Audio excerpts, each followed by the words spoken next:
In this section, I'm going to spend time talking about fixed annuities. Fixed annuities are much different than variable annuities. The name fixed and variable, of course, are completely opposite.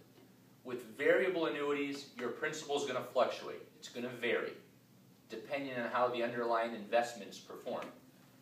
With fixed annuity, it provides a lot more certainty to the situation, but also a lot less upside. So fixed annuities, in general, eliminate downside risk. They work a lot like a CD would work at a bank. Now it's important that when you're talking to a client, you don't refer to these as CD replacements or even talk about them being like CDs, because these are not FDIC or NCUA insured. The guarantees offered by the insurance company are only as good as the insurance company that's offering them. In theory, if the insurance company goes out of business, the guarantees are no longer intact. Now, most companies are reinsured by other insurance companies, so these products are very, very safe, but you need to be a little careful. You want to make sure you use a highly rated insurance company with great credit standing. Now, there's a few acronyms I want you to be familiar with when talking about fixed annuities. The first is TPMO. That stands for Third Party Marketing Organization. TPMO, Third Party Marketing Organization. You might hear someone refer to themselves as an MO, that's just the marketing organization. Different people call themselves different things. The nice thing about working for an independent broker-dealer is, just like with variable annuities, there's dozens of insurance companies we can work with. With fixed annuities, there's also dozens of companies out there. What's nice about a third-party marketing organization is they give you access through one organization to dozens and dozens of fixed annuity products. Now with variable, you don't go through a TPMO. You go through your wholesaler for that particular product. For fixed annuities, you go through the third-party marketing organization. And through that organization, again, you have access to dozens of companies. There are two companies that I want you to jot down in your notes. Now, these companies could change over the years. We've been using them for a very long time here, but they could certainly change. For now, write down US Marketing Corp. They're out of Milwaukee, US Marketing Corp. And write down Contemporary Financial Marketing. They're out of Missouri. Contemporary Financial Marketing. Those are the two main TPMOs that we use for access to the fixed annuity and also the insurance world, both life insurance and long-term care. For now, of course, we're just focusing on fixed annuities. In the world of fixed annuities, there's really two main types I want you to focus on. There's other types, but there's two main ones. MYGA stands for multi-year guaranteed annuity, and fixed annuity is just that, fixed annuity. The confusing part about this product is fixed annuities really don't have fixed rates. I'll explain that in a second. Multi-year guaranteed annuity will have a fixed rate. Fixed products don't.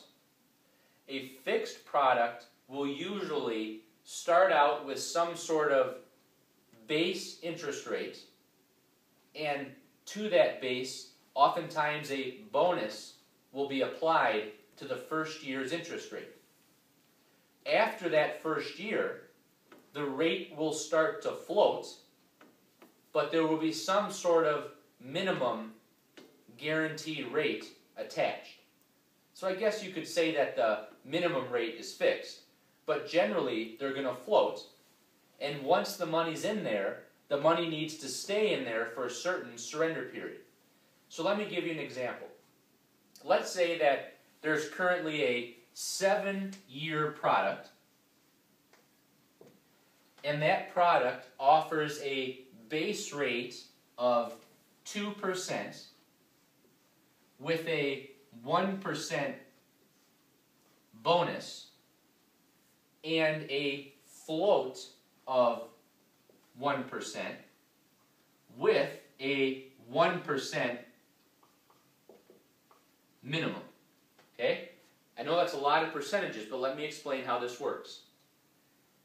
The base rate is 2%. The bonus is 1%. So this is like saying the 7-year product right now is currently paying 2% a year. In the first year, the product will actually pay 3% interest. Because in the first year, they're going to get the base, plus they're going to get the bonus. So in the first year, assuming it's a 1-year bonus product, sometimes it's longer, but in this case, in the first year, the interest rate's 3%. After the bonus period is over, this becomes irrelevant. The bonus is gone. Then you're just left with whatever the base rate is. But the base rate can change. Again, this is just vocabulary you need to know. If interest rates are going up, the base rate could adjust down. If interest rates are going up, the base rate could adjust up. If it's going down, it could adjust down. In this situation, the float we're saying is 1%. That means in any given year, the rate can change up or down 1%. So if interest rates are going up, in year 2, there's a possibility that the new rate could be 3%. If interest rates are going down, there's a possibility the new rate could be 1%. Most contracts have some sort of minimum interest rate that the interest rate can't float beneath. It's also important to know that you might have a 7-year product. The base rate might be guaranteed for 3 years, and then it could float for the last 4 years, or any combination thereof. Different companies structure their products different ways, where they might get a bonus for the first couple of years, no bonus for the last years. They might have it be 100% fixed, where it's not going to budge at all for 5 years, but it could float for the last 2 years. There's so many different combinations of these types of products, different ways that different insurance companies structure their products. So very important to know that when you're working with a fixed annuity, there's really nothing fixed about the product. The only thing that's really fixed is the minimum worst case scenario, but the bonus and the floating and the base, all that stuff has the ability to move on you depending on what interest rates are doing and depending on how the product is structured. I tend to favor multi-year guaranteed annuities because they're the easiest to explain to clients and they provide certainty.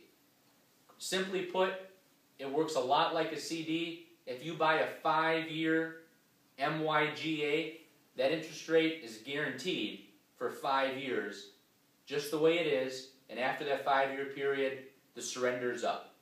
So if it's a 5-year 2% MYGA, that guaranteed interest rate is guaranteed for all those multiple years. Multi-year guaranteed annuity. 2% for 5 years is exactly that. It's 2% for 5 years. If someone tells you they've got a 7-year fixed annuity with a 2% rate, that doesn't really tell you anything. That doesn't mean that it's 2% for all 7 years if it's fixed. It's going to float, there could be bonus, all sorts of weird stuff. MYGA is very simple. It's guaranteed for the length of the annuity. After that annuity surrenders, then it may start floating, but at least you know what you're working with over that multi-year period. Very important to understand that. In general, the longer the term of the surrender, regardless of what product you're using, the longer the term of the surrender, the higher the interest rate, potentially higher the bonus if you're using fixed. So the longer the term, the higher the interest rate. Nowadays, here we are in 2014, interest rates are still very low. I use very little fixed annuities because rates are so low. But there's certainly going to be a time in the future, hopefully when interest rates are 5, 6, maybe even 7%, where you're going to utilize these products to give your clients some guaranteed growth. Guaranteed growth is, of course, very important, but with interest rates in the 1 and 2% range, you're barely keeping pace with inflation, if that.